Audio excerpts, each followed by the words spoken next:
You know what? I don't care if no one's there. I am starting out. Yo, Knuckle, what's up, man? We're doing another FCS. Jesus, I look so windswept. Let's see if I can invite to join. Whoops. Hold on.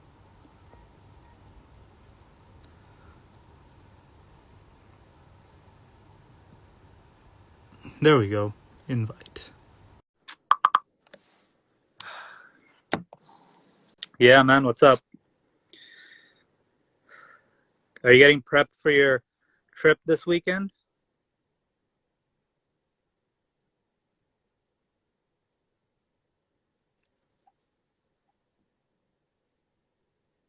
Also, Ragini, if you're in here, I have sent you an invite. If not, let me just message her real quick.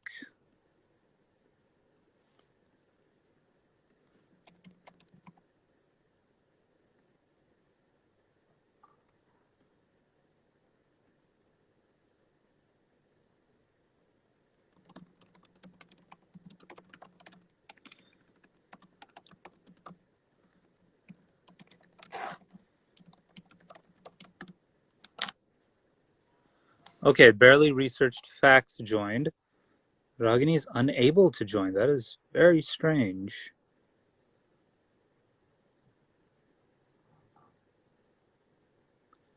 Let me try that one more time.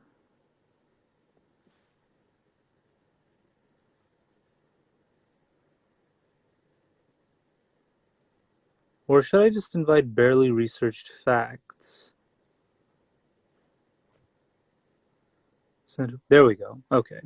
View request.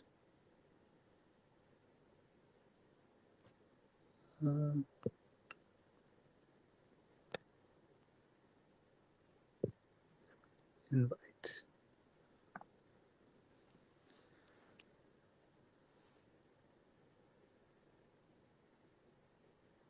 Okay, sweet. Yep, Ragini, you are in. Hi. Hey, Sorry. what's up? Yeah, that's just it. I actually sent you a text, right? I was like, I'm so confused. Yeah. Even I was a little confused as well. I was kind of like, should I invite the company page? Should I invite the personal page? I was like, which one is it? Oh, here I am. Hi. Hey, fine. So, Ragini, thank you for doing this Friday Not at all. chats. I'm excited. Yeah. So am I, because I don't think I've mentioned this to you, but I'm also a big trivia nut as well. So this is actually Oh, two trivia people. Yeah, when I was living in Chicago, actually, I used to do Harry Potter trivia nights all the time with my friends. I love So Harry Potter. We've covered so much Harry Potter stuff on the podcast because both me and my yeah. co-host are like big fans. So like usually they were at bars, right? So they were like on a way to get people in on the weekdays. So we even had like a dedicated team name whenever we went to one of these trivia nights, What was and it called? it was a small gilly water and a red currant rum. It's from book 3. So it's in book 3. How do I not know this? I feel bad Yeah, right now. it's from book 3 when McGonagall, Fudge, and everyone are at the Madame Rosmerta's. That's the order that Oh, they right. the Yeah, drinks that's that when they they're talking order. about me. Yeah. So So that's the cool. so yeah, that was the so honestly the thing was I was kind of sad when I left Chicago because I have these friends who are all like a dedicated trivia team.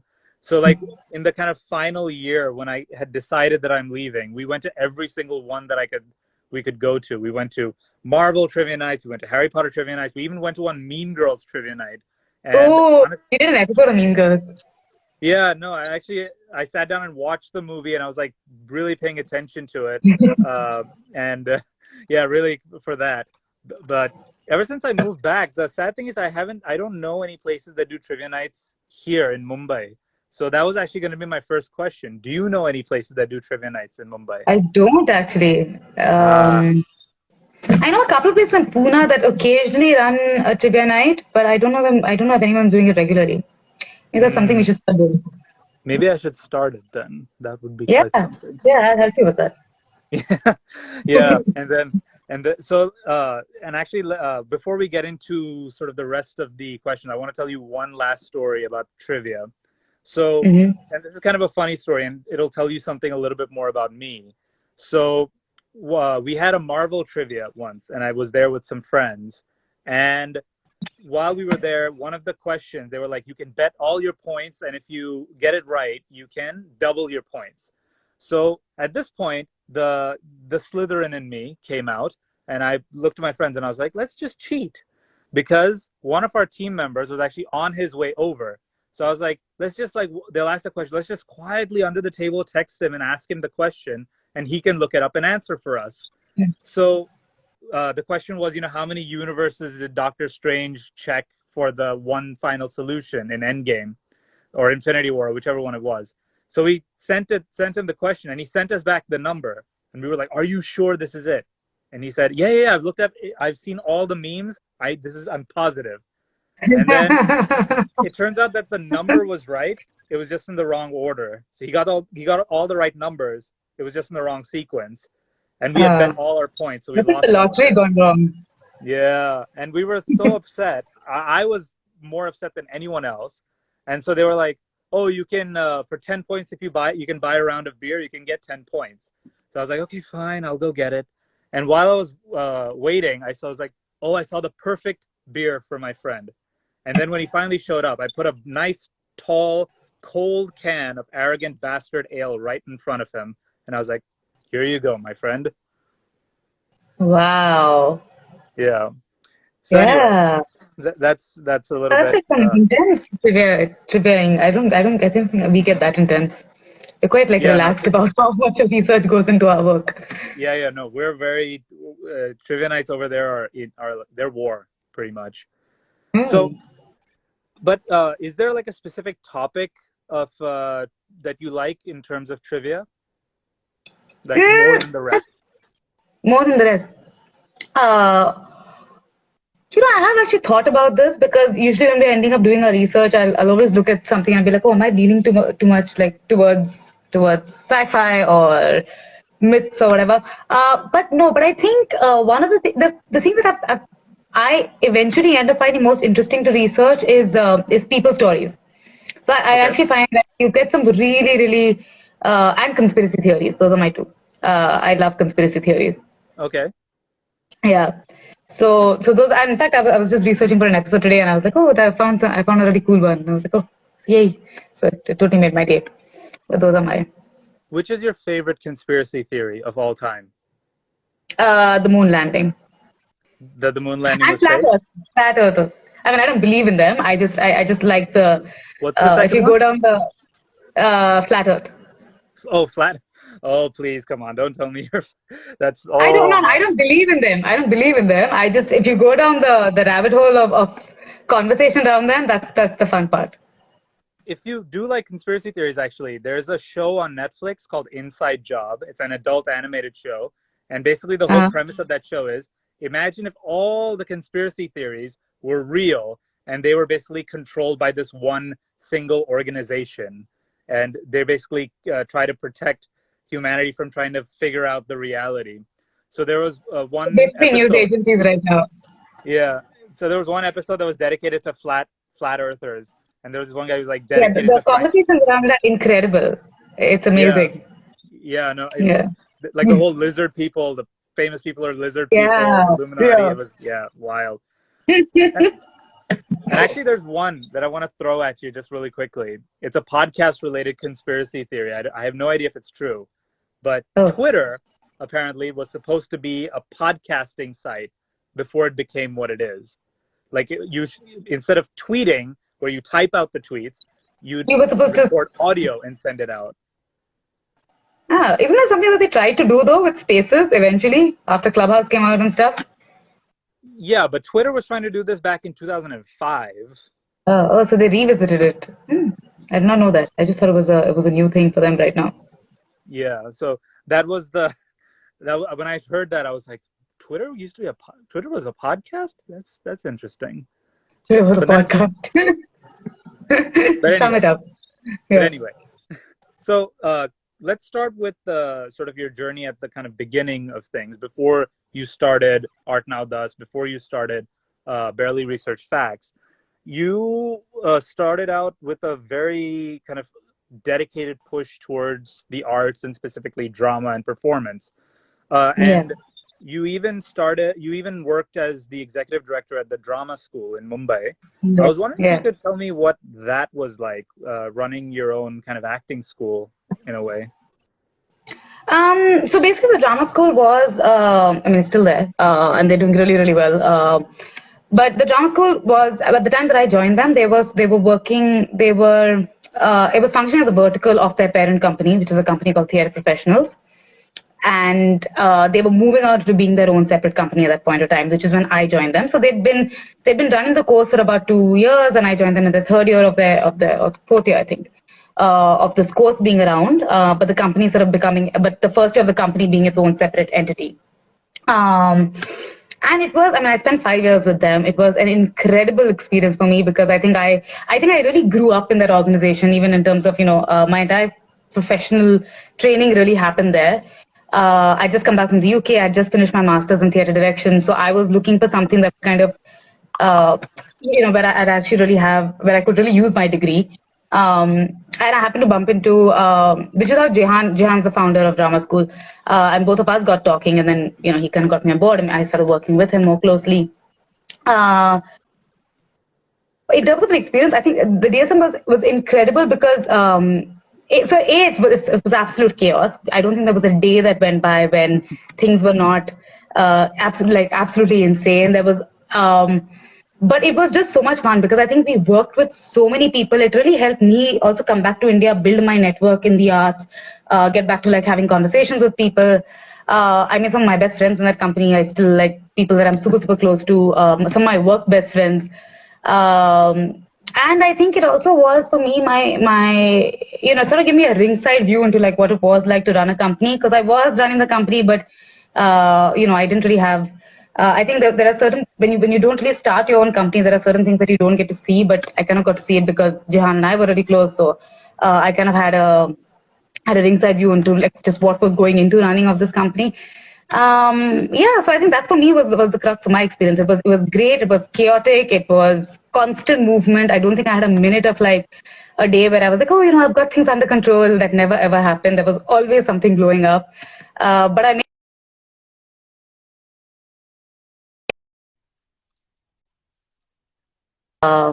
and I think I've lost everybody. Have I? Have we lost him? No. Okay. No. And I think that's a kind of sign that you were at a place where you truly loved what you were doing, that you had to keep putting out fires every day, but you went to bed thinking, I can't wait to do that again tomorrow. Yeah, it was great fun. And I honestly would not have been able to start ArtNowThus had it not been for DSM. I would have been. I started ArtNowThus while I was working at DSM actually, and it was great because they were incredibly supportive about it. I used the entire network, so it really worked out. Nice. And if we kind of backtrack a little more before your interest in the arts and theater and before University of London and everything, you started out at Fergusson College in Pune, and you started out doing psychology. And I just wanted to ask, because my interest in psychology started after I finished high school, and sadly after I finished college as well. And I did communications, but psychology was such an important part of that. And so I wanted to ask, in terms of understanding performance, in terms of being able to run a company, and especially a drama school, how important is psychology, would you say?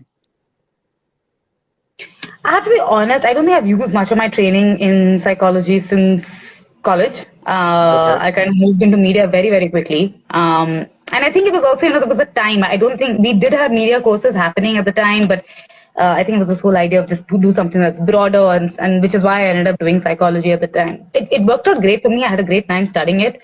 But I think generally, if I had to bring it down to what it's like today in my life, when I'm running a company, when I'm dealing with with the number of people that I am, I generally think empathy is an important quality professionally. And it's important to be able to put yourself into other people's shoes. I think a lot of the people who work with me because it's important for me to have a kind environment, and I think that can only happen if you're fairly empathetic as a person. So for me, I think if I had to say how does psychology translate to my life now, I think it translates to the fact that I think I run a company and empathy is at the center of it. So, yeah. Nice. Yeah, no, I asked that because I still remember when I started advertising at college, our professor on day one kind of blew all our collective minds. So he brought us in and he separated us. So one group was all the women in the class, one group was all the men, and he gave us two products, girl-oriented product, guy-oriented product. And he was like, guys, market to the girls, girls market to the guys. And it was the complete shit show that everybody expected it to be. The girls completely misread the guys thinking, they're just a bunch of bloodthirsty pigs. And the guys were just like, oh, this, and it was just really bad. And he was kind of like, and he was like, you need to be able to think like people who look nothing like you, behave nothing like you. Only then will you be able to succeed. And I was like, wow, I did not even think about that. That's psychology right there. But and it's surprising, right? Like you'd imagine that would be the first thing that we'd understand, given we're always communicating, we're always interacting, we're always trying to get the other person to understand what we're saying, and that happens from such a young age. So that's actually, it's funny you said that. That's exactly what in Communications 101, my professor, literally, that's the first thing she said is like, everything is communication. You're always communicating. There's never no communication happening at all. Now, it was kind of like a little bit of a scary thought, actually. But but coming back to your training in drama, specifically at University of London, did you have to learn voice control while you were practicing performance? And can you share the best advice that a mentor gave you on being able to translate or convey an emotion effectively? So my training was actually not in performance. I'm not a trained actor. My training was in theater direction. Oh, I see. So I'm a trained director. But I can tell you what I would say as a director to somebody who's when it comes to voice work. I think one of the key things that people would tell you, I don't practice it, but I should. But it is to really be able to. I think breath control is what. Even when we were teaching, like when we were doing voice training in Drama School in Bombay, it would always, and that's, so one of the things that we would do every morning is they would start with 1 hour of physical training and then 1 hour of voice training. And the voice training would invariably always begin with breath work. And it is about, being able to control your breath, to being able to center yourself through your breath first before you actually start addressing an audience or throwing your voice out. So I think one of the key things is to really be able to master control over your breath, and it's really not that hard. It's just a question of being a bit mindful of it, taking your time to breathe as you're talking. So sometimes when you get into a slightly nervous state, you're aware of it and you're able to ground yourself once again. So I think breath work is just being mindful of how you're breathing as you're speaking is probably foundational. And did you feel that, because this has happened on my end when I'm working with people who are just starting podcasts for the very first time, many of them, they feel very daunted by the prospect of having to speak into a microphone, that's kind of right in their face a little bit, and over here we also have the headphones where you can hear yourself as you're talking. Do you feel that you had to employ that kind of theater direction skills in terms of getting your co-host on your podcast more comfortable with podcasting, right? Or did you feel like the skills that you had learned allowed you to be more comfortable when you were podcasting initially? Honestly, I think she was more of a natural than I was. I think she just took to it much more quickly. So I remember our first few episodes that we used to record. Nice, the first time when you hear your voice for the first time on recording, it's just you don't know why you're inflicting it on the world, because it's just so bad, and it takes some getting used to. But she was like incredibly good. So her voice was like really leveled and controlled. I was going all over the place. So in fact, I ended up using it on me. But what we did do was, we did work with a lot of improv exercises. Okay. After all. So we take we do one Sunday a month where we just sit and we just throw. So we just we talk in puns for like half an hour, or we do the whole we do the whole story building exercise, and that was more stuff for us to build because we've known each other for a long time. I've known her since we went to school together. We've been best friends for a very, very long time. But I think we didn't. Our conversations were very different to what we were doing on the podcast. And, we needed to be quicker with the wit, and we needed to be able to pick up on each other's nuances quicker. And so that was what we did. We did a lot of improv exercises, and I'm sure it did help with that. But yeah, no, it's like, it's honestly, with the voice, I totally get what you're talking about. It's like, I had a grandfather with a HD camcorder back in the day. So I totally get what you're saying about hearing yourself and just absolutely hating yourself and not wanting to be on camera or in front of a microphone. Yeah, just hearing your voice again. But that's such an interesting sort of way of getting comfortable, this idea of just talking in puns or just kind of not talking the podcast, so to speak, but just kind of getting into the flow of conversation.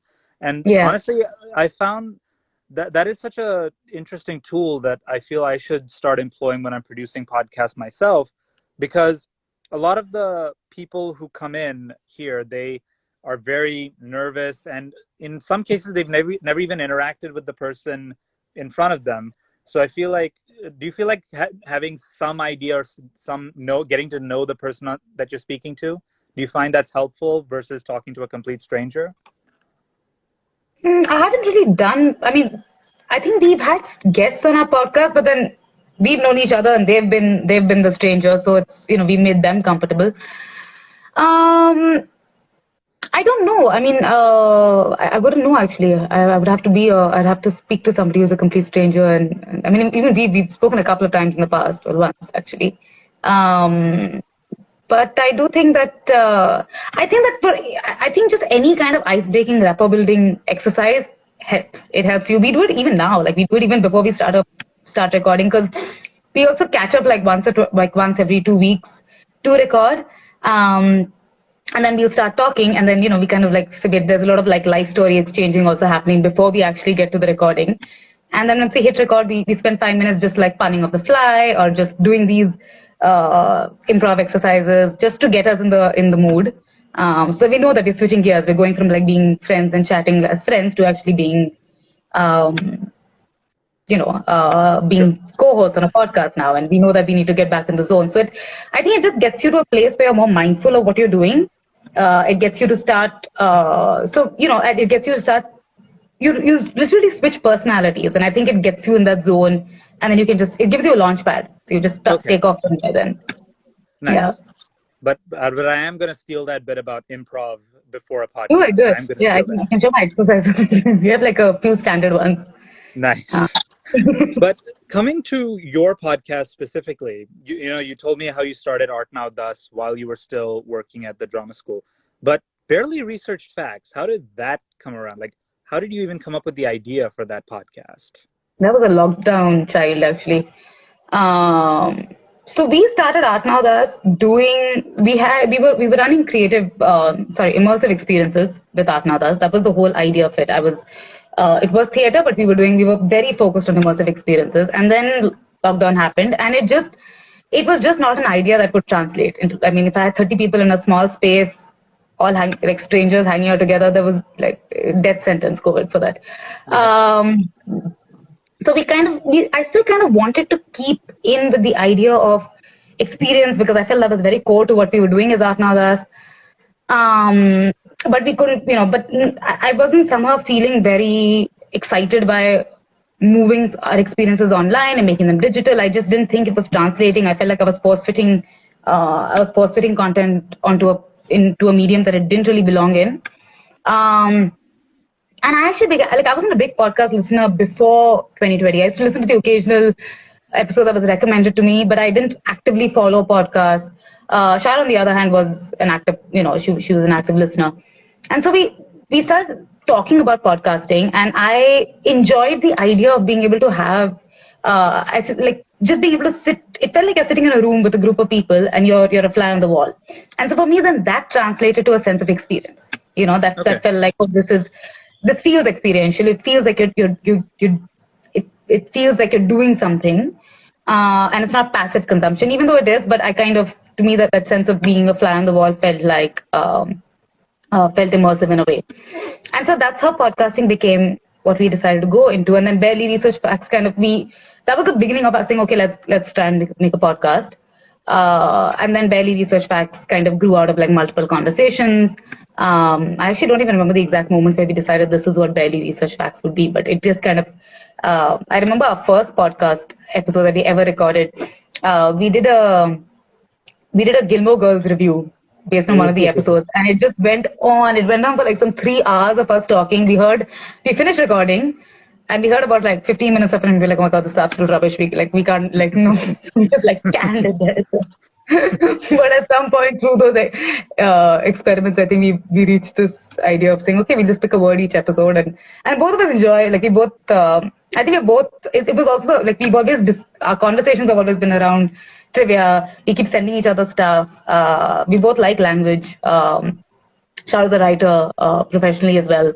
So it felt like a good fit. I also felt like it was just a never-ending source of material. Like, we'd never wonder what would our next episode be about. We just had to find a word. So that's how it happened. And then you obviously have a co-host, and that's been the format pretty much. It's been you and a co-host talking about this word and bringing all these really cool bits of knowledge and trivia about this one word. And you mentioned earlier you occasionally have guests on the show as well. Have you ever considered experimenting with the format, or is it always just going to be you guys together talking? Or do you feel like you might one day bring in a third person or make it more of a roundtable discussion kind of thing? We have experimented. I mean, when we bring on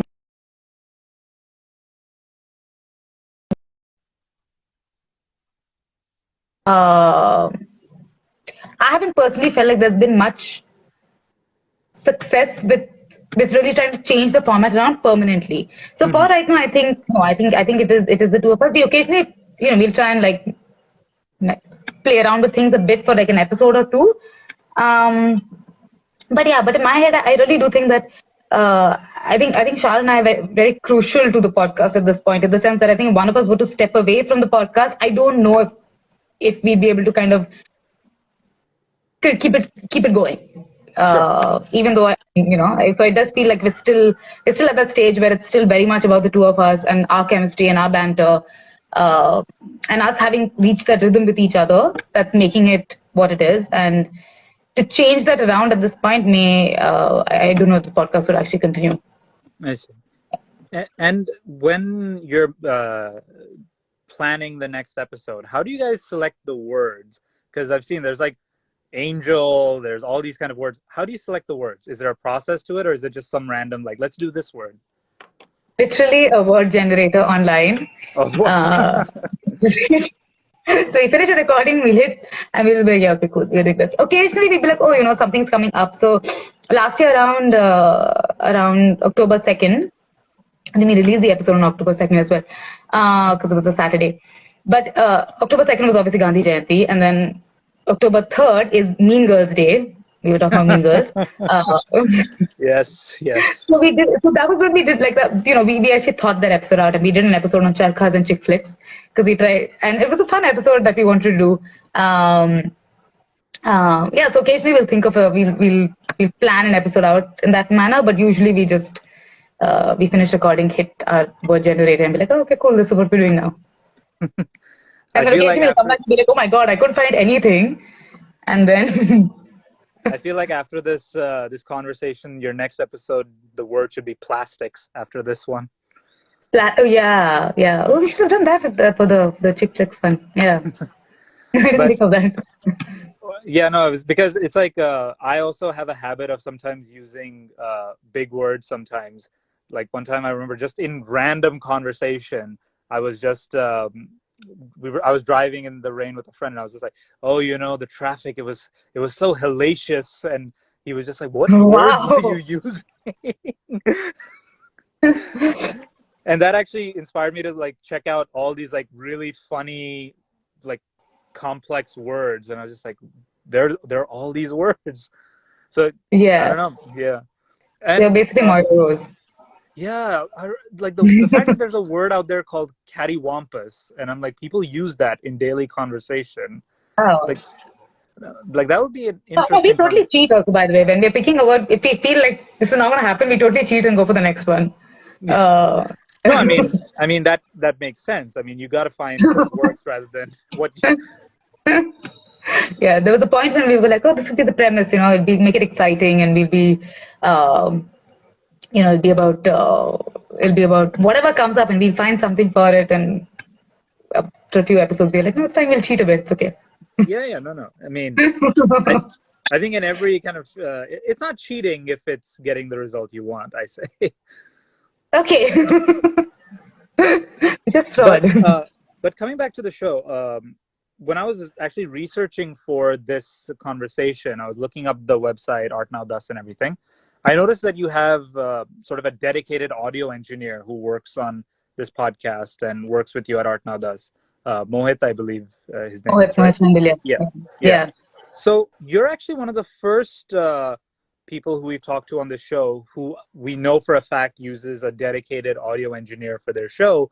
And so I guess my question is, what kind of made you go, we need the presence of an audio engineer?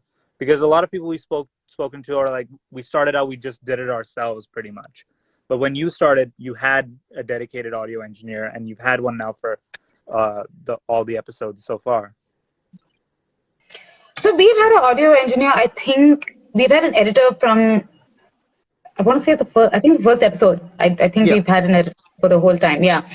We did start trying to edit it ourselves, but it felt like such a time consuming process that I very quickly decided that I did not want to do this anymore.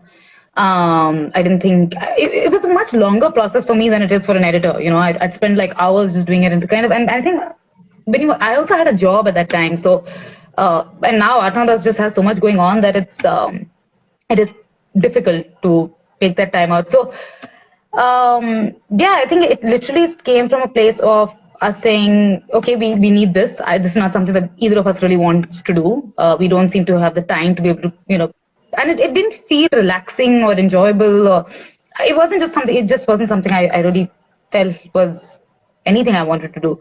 And as soon as we knew that, we decided, cool, we'll just start looking for an editor. We put the word out. We got a couple of people, and finally Mohit was the one who actually ended up sticking around with us. And it worked out great because he happened to be, I'm in Pune right now, and he happened to be in Right. Pune at the time. So I got to meet him as well. And and now it's been an incredible association because we work great together. I know for a fact that things are going to get done if I just, for me, it's a big load off my head because I don't have to think about it. And I know that if he's on it, he's definitely going to get it done. I can give him a deadline. It'll be done by the deadline. Which then allows me to focus on other things. Because I also feel like between marketing, research, recording, it's a fair bit of work by itself. Yeah, so it's been really good to actually have somebody look into that entirely and just, but also I think for us, it's been the relationship that we built with him over the years. Right. That's been what's really worked out. But yeah, I would highly, he has a studio as well, and it's a Bombay-based studio, and yeah, so Nice. I'd recommend it. It's like whenever I talk to people, there's always this sort of sense of, when I'm trying to sell them on using a studio, they're always kind of like thrown off a little bit by the cost, really. And so it's like when you convince them, it takes so much persuasion, because people really at the start, they do have this sense of, I could do it myself for free. Yeah. But then it's like, you could, but it's not going to be as good as what we can make it into. So yeah, absolutely. Yeah.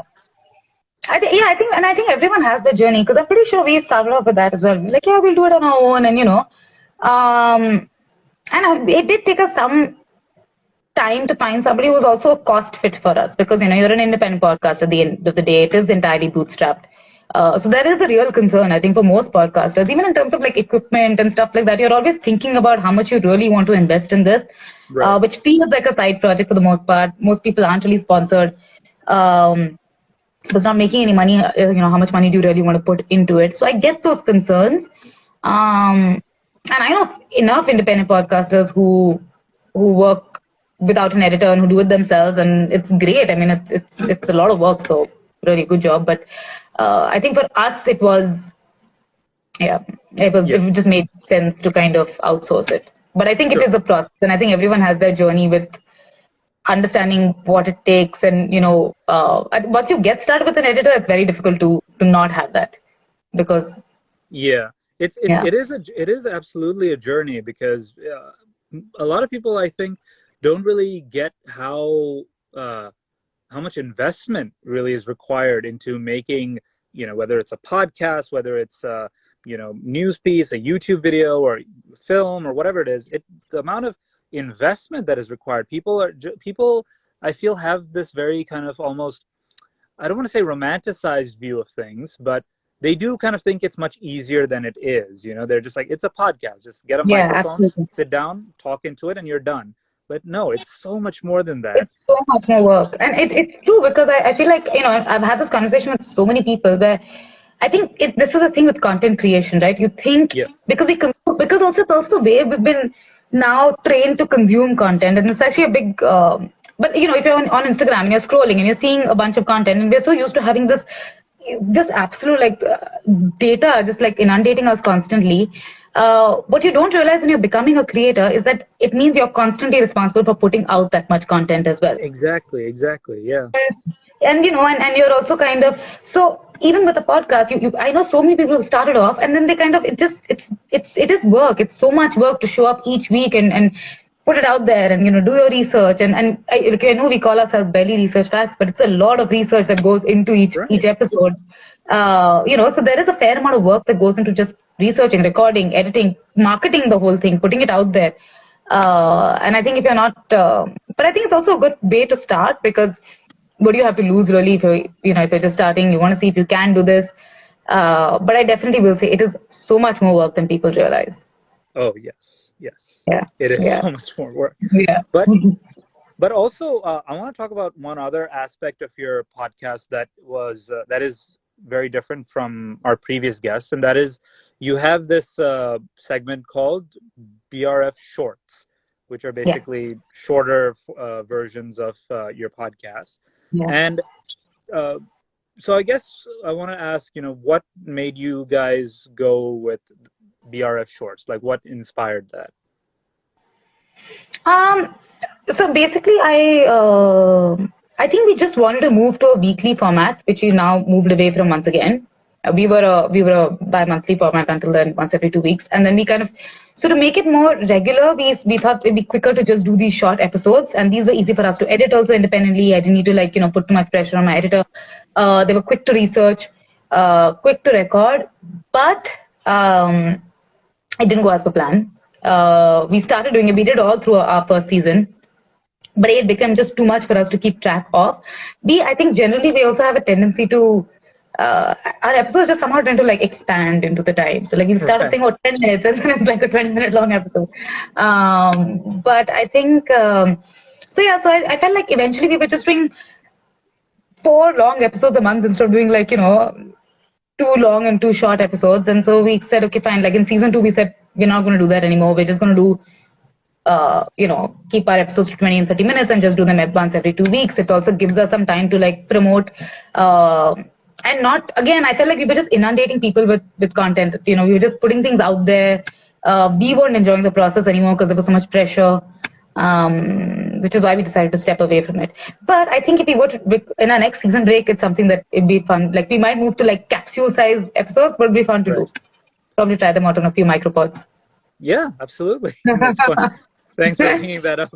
Otherwise, but something you said actually got me thinking, and it's that the whole scheduling and the whole start to finish part of production. So I just wanted to ask, what is the process for making an episode of Barely Researched Facts? And so do you sort of ideate, plan, research, all that stuff, and then record, promote, and then you just go through the whole process again? After it's been released, you go through the whole process again?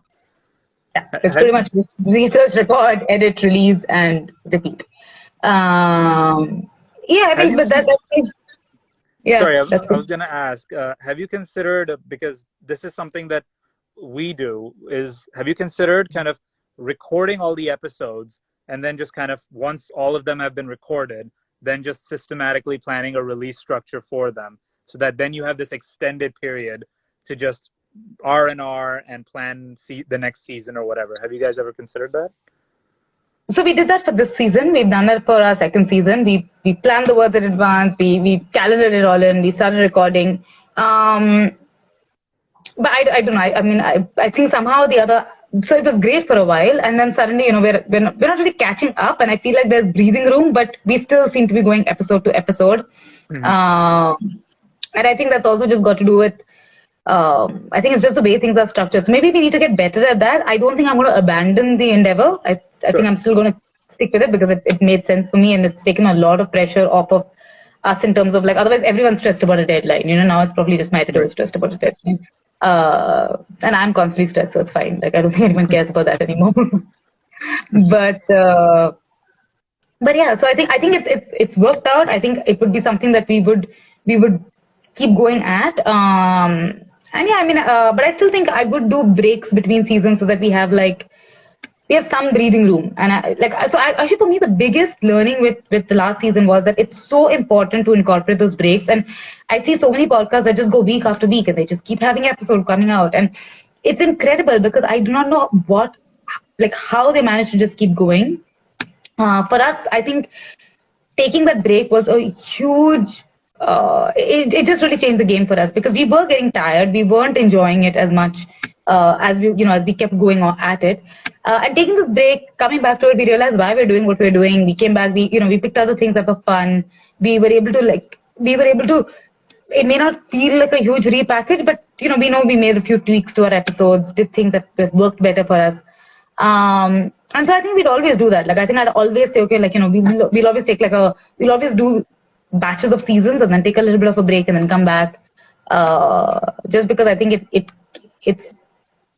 keeps us excited about what we're doing as well, and it allows us to take feedback on board as well, which you don't do. So, which is why I'm very much in awe of podcasters who are doing it regularly. It's incredible. But I think for us, this worked much better, and definitely batching it and just sort of keeping that as pushing the timeline as much as we could. That really helped. Yeah, I think that's just such a fantastic way to kind of avoid burnout, which you see has become so prevalent specifically among content creators because there's that whole the talk of the algorithm and everything like that. But I think the fact that a lot of creators are now kind of you know what, I'm more important than the content. And I think that's such a great kind of mentality that is slowly but surely making its way through. Yeah. But and I think because you won't be able to deliver to an audience if you are tired, so exactly. You're actually, it's a disservice to the people who are listening or watching or consuming your content in any way. You need to be able to let them know that you're taking their feedback on board and that you're engaged with them. And if you're burnt out, you're not engaging because it's difficult. So I think it's a win-win for both sides. Absolutely. Mm-hmm. Well, Ragini, that was all the questions I had. Thank you so much for coming on to Friday Chats. It was honestly a pleasure to talk to you. Yeah, and I honestly learned so much, and I'm going to take some of the things that you said, and I'm going to apply them right here. So cool, you must be just telling how it worked out for you. Yeah, I definitely will. And if you're ever in Mumbai, you're always welcome to stop by the studio. And absolutely, I will. Yeah. But yeah, thank you so much again, and have a pleasant night. All right. You too. Bye. See you. Bye.